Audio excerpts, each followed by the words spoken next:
प्यारे बच्चों, तो बच्चों आज हम लेकर आए हैं फिजिक्स का नॉमेरिकल बच्चों। तो बच्चों आज हम और आप सब मिल के इस नॉमेरिकल को, ये ऑब्जेक्टिव को सॉल्व करेंगे बच्चों। वस्तुनिष्ठ क्वेश्चन है, वस्तुनिष्ठ प्रश्न है फिजिक्स का। तो अभी तक जो पढ़ाई हो चुका है बच्चों, तो आप तो लेंस ख़त्म ही हो गया है, जो भी नॉमेरिकल था मैंने बता दिया।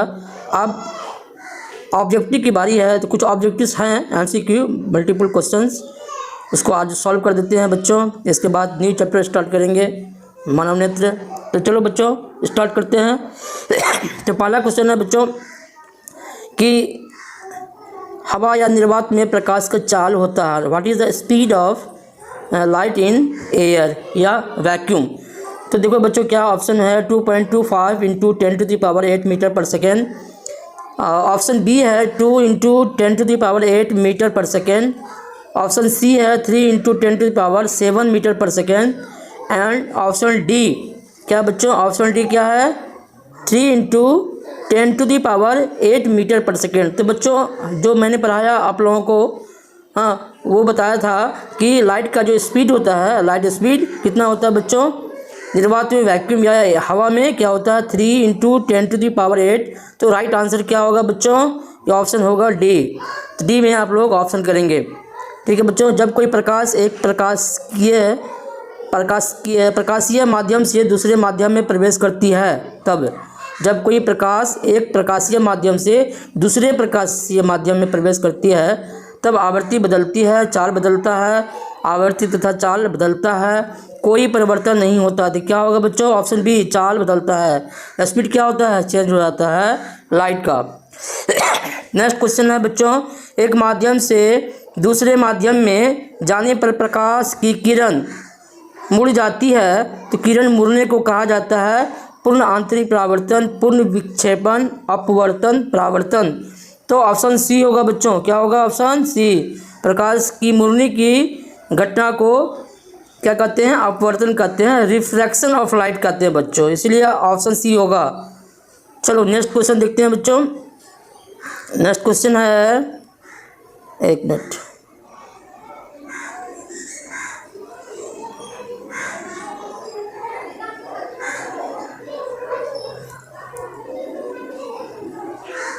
नेक्स्ट क्वेश्चन क्या है बच्चों, एक माध्यम से दूसरे माध्यम में जाने पर प्रकाश की किरण मुड़ जाती है, किरण मुड़ने को कहा जाता है, तो अपवर्तन, ये भी क्या है, मुड़ने को अपवर्तन कहा जाता है। जब प्रकाश एक माध्यम से दूसरे माध्यम में जाता है तब अपवर्तन होता है। प्रकाश की चाल में परिवर्तन कारण, प्रकाश की चाल में परिवर्तन नहीं होने कारण, प्रकाश के रंग में परिवर्तन होने कारण, उपयुक्त सभी कारण।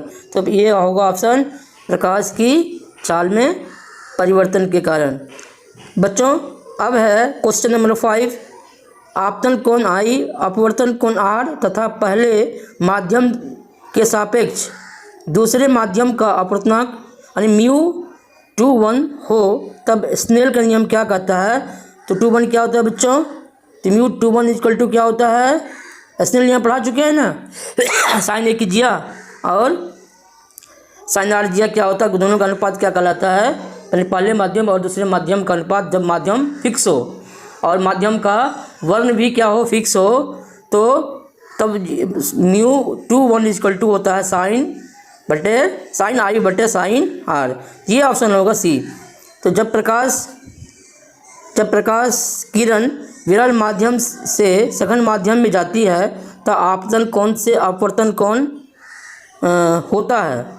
आपतन कोण से अपवर्तन कोण क्या होता है, बड़ा होता है, छोटा होता है, छोटा होता है बच्चों, क्या होता है, छोटा। देखो जब विरल से सघन में जाएगा, मैंने क्या बताया था बच्चों आप लोगों को, जब विरल से सघन में जाएगा, ये सघन माध्यम है सपोज करो, तो क्या होता है, अभिलंब की ओर मुड़ जाती है, तो यानी कि मुड़ती है तो एंगल क्या होगा, छोटा हो जाएगा। आपतन कोण क्या होगा, अभिलंब की ओर मुड़ जाती है तो अपवर्तन कोण क्या होगा, छोटा होगा। अब नेक्स्ट क्वेश्चन है, जब प्रकाश किरण विरल माध्यम से सघन माध्यम में जाती है, विरल माध्यम से सघन माध्यम जाती है, तो आपतन कोण से अपवर्तन कोण होता है, बड़ा होता है, क्या होता है, बड़ा होगा इसमें, ठीक है ना। हवा में प्रकाश का चाल, एक मिनट,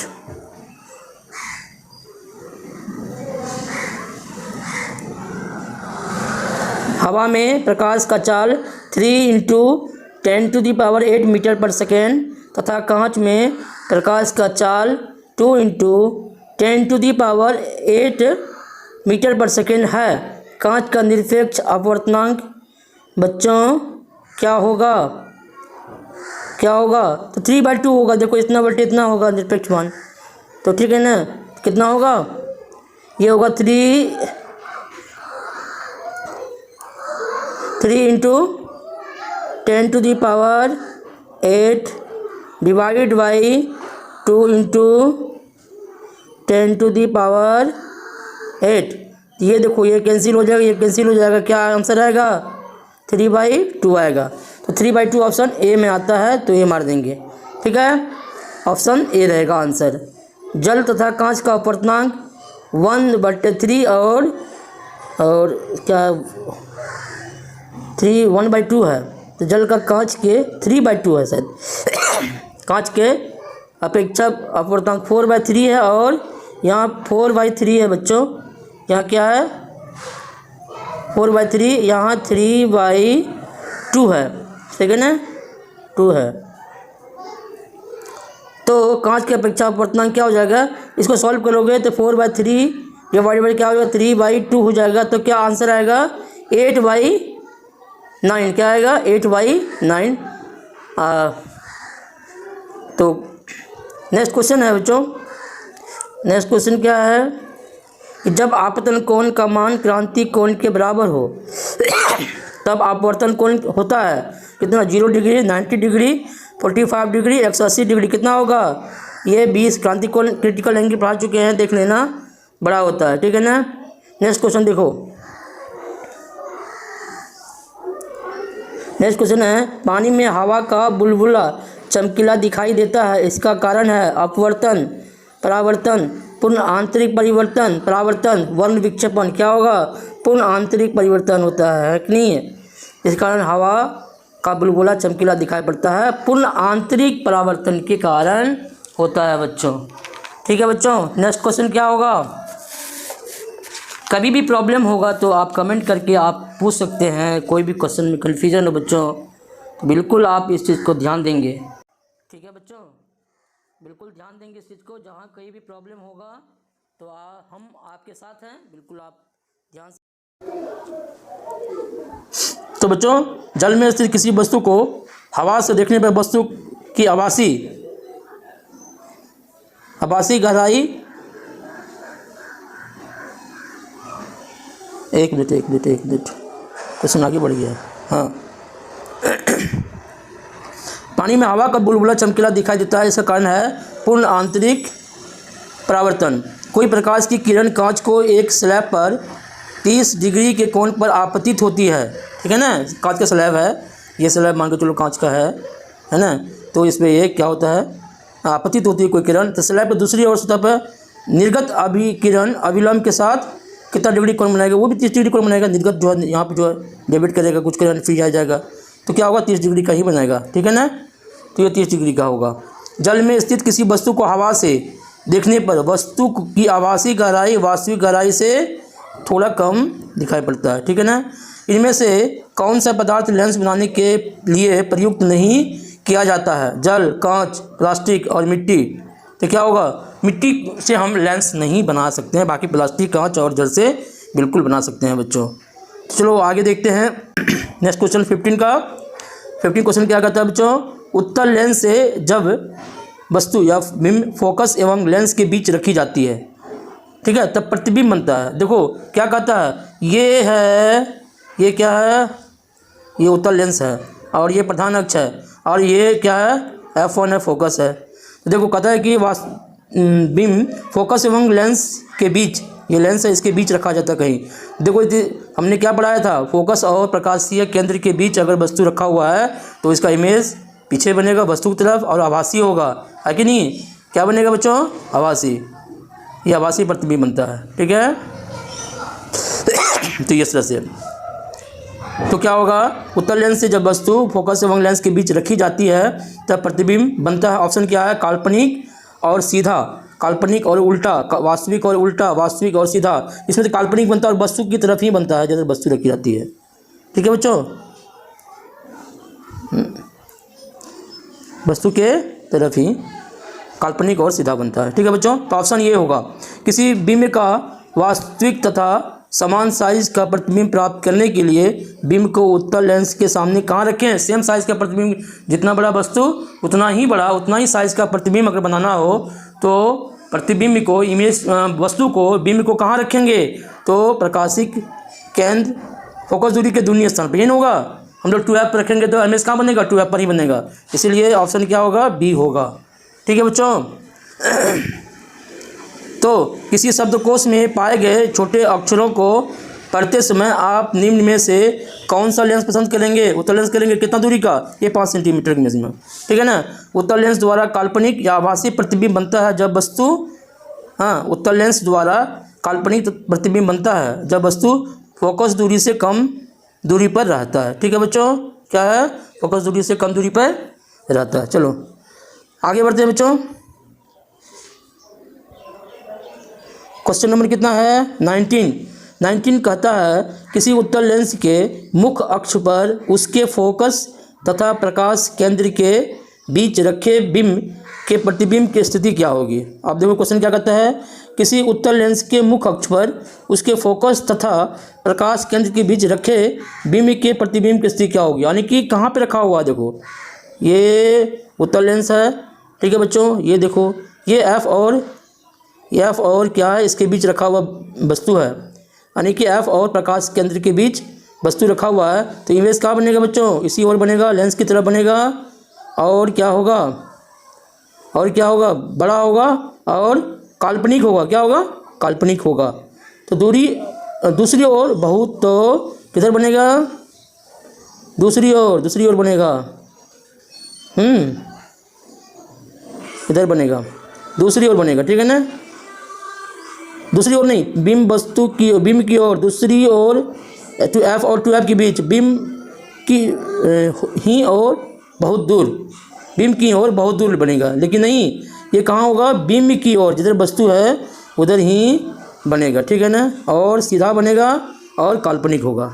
ठीक है बच्चों, ये ग्राफ तो नहीं बढ़िया बना है, लेकिन आप उतना ये परफेक्ट नहीं हूँ मैं चलाने में, डिजिटल जो पेन होता है, इसलिए सॉरी। किसी बिंब तथा उत्तल लेंस द्वारा बने उसके वास्तविक प्रतिबिंब के बीच की दूरी, लेंस की फोकस दूरी के क्या है, किसी बिंब तथा उत्तल लेंस द्वारा बने उसके वास्तविक प्रतिबिंब के बीच की दूरी क्या होता है, 4 गुने से बड़ी नहीं हो सकती, 6 गुने से छोटी नहीं हो सकती, 4 गुने से छोटी नहीं, ये 4 गुने से छोटी नहीं हो सकती। इसमें यही ऑप्शन होगा। कौन सही है, उत्तल लेंस में हमेशा अभिवर्धित प्रतिबिंब बनता है, उत्तल लेंस में आभासी प्रतिबिंब अभिवर्धित होता है। एक ये ऑप्शन हो गया। उत्तल लेंस में वास्तविक प्रतिबिंब बनता है, उत्तल लेंस में आभासी प्रतिबिंब वस्तु से छोटा होता है, अवतल लेंस में आभासी प्रतिबिंब वस्तु से छोटा बनता है। ये है ना, ये 2 ऑप्शन होगा बच्चों। ठीक है, चलो नेक्स्ट क्वेश्चन देखते हैं। क्वेश्चन नंबर 22 क्या कहता है बच्चों, क्वेश्चन नंबर 22 कहता है छोटा आभासी प्रतिबिंब प्राप्त हो सकता है समतल में, अवतल में, उत्तल लेंस में, अवतल लेंस में। क्या होगा आंसर, अवतल लेंस में। क्या होगा बच्चों, आंसर क्या होगा, आंसर होगा अवतल लेंस में छोटा आभासी प्रतिबिंब प्राप्त हो सकता है। अब स्तंभ बी और स्तंभ अ को अब मिलाने के लिए बोलता है, तो बहुत दूर क्या होगा, यानी वस्तु की स्थिति और प्रतिबिंब, इधर क्या है, प्रतिबिंब की स्थिति, ये वस्तु की स्थिति, वस्तु कहाँ पर रखी है और प्रतिबिंब कहाँ बनेगा।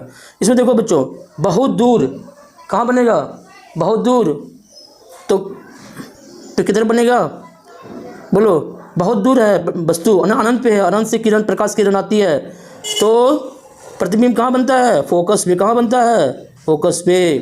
ठीक है, 2F के आगे, यानी 2F के आगे, यानी अनंत और 2F के बीच में कोई प्रतिबिंब है तो क्या बनेगा, बोलो, इसका बनेगा F और 2F के बीच, है ना। ये देखो, ये है, ये क्या है,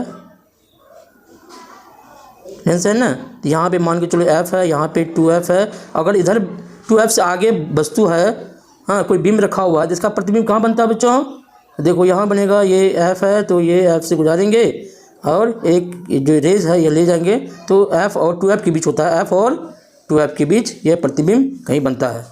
तो 2f के आगे रहेगा तो क्या होगा, f और 2f के बीच बनेगा, f और 2f, f और प्रकाश केंद्र के बीच। कहता है कि वस्तु कहाँ है, f और प्रकाश केंद्र के बीच है, तो प्रतिबिंब कहाँ बनेगा, वस्तु की ओर। किधर बनेगा, वस्तु की ओर।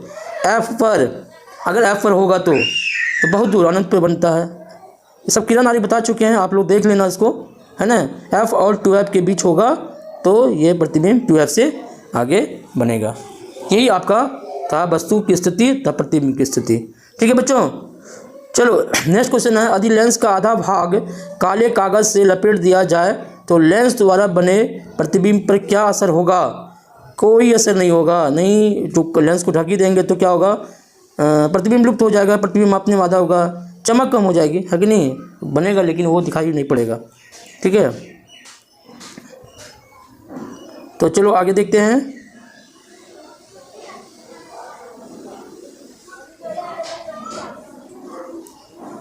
और क्वेश्चन क्या है, एक उत्तल लेंस की फोकस दूरी 25 सेंटीमीटर, तो उसकी क्षमता क्या होगा, 25 सेंटीमीटर, तो इसका क्या होगा 100 बाई, है ना। तो क्षमता बराबर क्या होता है, पी बराबर क्या होता है, लेंस का पावर बराबर क्या होता है, 100 सेंटीमीटर बाई क्या होता है, एफ होता है बच्चों। तो एफ कितना है, 100 बाई एफ कितना है, 25 ना है, तो 4 होगा, प्लस 4 होगा, और पावर को, लेंस की पावर क्या करते हैं, डी से, डायोप्टर से डिनोट करते हैं, तो 4D होगा। क्या होगा, ये आंसर क्या होगा, 4D। ठीक है बच्चों, आगे क्या है, एक अवतल लेंस की फोकस दूरी 20 सेंटीमीटर है, अवतल लेंस है, फोकस दूरी 20 सेंटीमीटर, इसकी क्षमता तो -5 होगा, इसमें क्या होगा, माइनस साइन होगा, प्लस साइन नहीं होगा। एक अवतल लेंस की फोकस दूरी 0.2 मीटर है, तो इसकी क्षमता होगी, कितना होगी बताओ, 2 डायोप्टर, क्या होगा, 2 डायोप्टर होगा, -2 डायोप्टर। ये उत्तल लेंस है ना, तो इसमें क्या होगा, इसमें 5 डायोप्टर होना चाहिए, 2 से, है ना, 5 डायोप्टर, तो पंचद, हाँ ये देखो यार 2 है ना, देखो 2 है, 0.2 मीटर है, हाँ। तो अगर मान के चलो सेंटीमीटर में चेंज करते 100 बाई, है ना, और ये 2 मीटर को सेंटीमीटर में करेंगे तो कितना होगा, तो 2 को 0.2 को 100 से डिवाइड करेंगे ना, मीटर 100 से मीटर करेंगे ना, तो 20 हो जाएगा, तो 25 जा कितना होगा, तो इसलिए 5 डायोप्टर होगा, है ना, तो 5 डायोप्टर। ये देखो, ठीक है, एक उत्तल लेंस की फोकस दूरी 10 सेंटीमीटर है, एक उत्तल लेंस की फोकस दूरी 10 सेंटीमीटर है, तो इसके किसी बिंब का सीधा एवं आवर्धित प्रतिबिंब बनाने के लिए बिंब को रखना होगा, कहाँ रखना होगा, 10 सेंटीमीटर से कम दूरी पर, फोकस दूरी से कम दूरी पर, ठीक है ना। उत्तल लेंस पर प्रधान अक्ष के समांतर प्रकाश किरण पड़ रही है, ठीक है, और उसके दूसरी ओर प्रकाशीय केंद्र और मुख्य फोकस के बीचों बीच एक उधर के पर्दा रखा गया है, तो पूरा पर्दा समान रूप से प्रकाशित होगा। दूसरा है, पर्दा बीच में अधिक प्रकाशित होगा, पर्दा किनारे पर अधिक प्रकाशित होगा, पर्दा का निचला भाग अधिक प्रकाशित होगा। तो क्यों बच्चों, तो देखो इसमें जो प्रधान अक्ष के समांतर कोई किरण आपतित होती है तो लेंस से अपवर्तन के बाद कहाँ मीट करती है, कहाँ से गुजरती है, फोकस से गुजरती है। तो फोकस जहाँ होगा मतलब बीचों बीच, है ना, बीच वाला पार्ट क्या होगा, ज़्यादा चमकेगा, ज़्यादा प्रकाशित होगा। ठीक है बच्चों, यदि वस्तु उत्तल लेंस के फोकस दूरी के दूनी दूरी के बीच हो, यदि वस्तु उत्तल लेंस के फोकस दूरी के दूनी दूरी के बीच हो, यानी f और 2f के बीच हो, तो प्रतिबिंब कहाँ बनेगा, प्रतिबिंब काल्पनिक सीधा छोटा बनेगा, वास्तविक उल्टा छोटा बनेगा, वास्तविक उल्टा तथा आवर्धित बनेगा। ठीक है ना बच्चों, 30 का है ना, वास्तविक उल्टा। जब कोई वस्तु अनंत पर रहती है तो उत्तल लेंस द्वारा उसका प्रतिबिंब बनता है, अनंत पर रहती है तो उत्तल लेंस द्वारा उसका फोकस पर। ये तो हम लोग कितना बार पढ़ चुके हैं। चलो अब क्या बच्चों, नेक्स्ट क्वेश्चन है, जब कोई वस्तु अनंत पर रहती है तो उत्तल लेंस द्वारा उसका प्रतिबिंब कहाँ बनता है, फोकस पर। लेंस की क्षमता व्यक्त किया जाता है फोकस दूरी के व्युत्क्रम उल्टा, है ना। लेंस का क्षमता पी बराबर क्या होता है, 1/f होता है ना। तो ये इसको देखना है। तो अवतल लेंस का आवर्धन बराबर होता है, क्या होता है, v/m इक्वल टू क्या होता है, v/u। ये तो हम लोग सब जानते हैं, हम सब 2D क्षमता वाले लेंस का फोकसांतर 50 सेंटीमीटर होगा। तो बच्चों ये ऑब्जेक्टिव था, बिल्कुल हम लोगों ने बनाया। बिल्कुल आप प्रैक्टिस करेंगे, और सारे ऑब्जेक्टिव ला कर बना के मैं वीडियो बनाऊँगा, मैं दूँगा। तो आपसे रिक्वेस्ट है कि वीडियो को ज़्यादा से ज़्यादा शेयर करेंगे और लाइक करेंगे और अपने दोस्तों से सब्सक्राइब भी करवाएंगे। चलो मिलते हैं नेक्स्ट वीडियो में। Okay, thank you, bye bye. Okay बच्चों।